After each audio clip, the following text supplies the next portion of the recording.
Police say that's why they locked up a Pinellas County woman. Yeah, and police say she used 2 kids with her to hide what she was trying to steal. This all happened at the Target on Gulf to Bay, and that's where we find News Channel 8's Amanda Shavari. So, Amanda, what kinds of things do police say that she was stealing?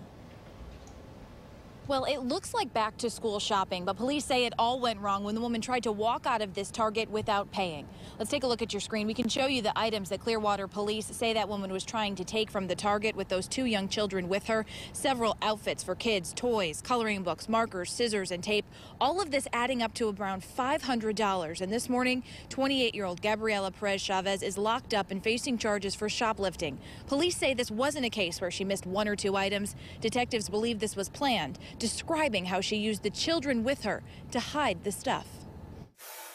She had basically gone through the store, selected a number of outfits, clothing-wise, stuffed animals, different items, and then stuffed them in backpacks that were then strapped to the backs of the children.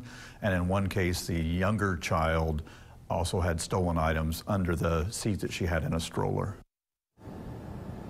Clearwater Police say looking at what Perez Chavez is accused of stealing, it looks like a case where desperate people do desperate things, but say that is no excuse to commit a crime. They want to remind the community this morning there are several organizations that will help you get what you need, even when it comes to back-to-school shopping. All you need to do is reach out. We can connect you with those organizations at WFLA.com. Perez Chavez is due in court this morning for her first appearance. We'll let you know what happens in the courtroom.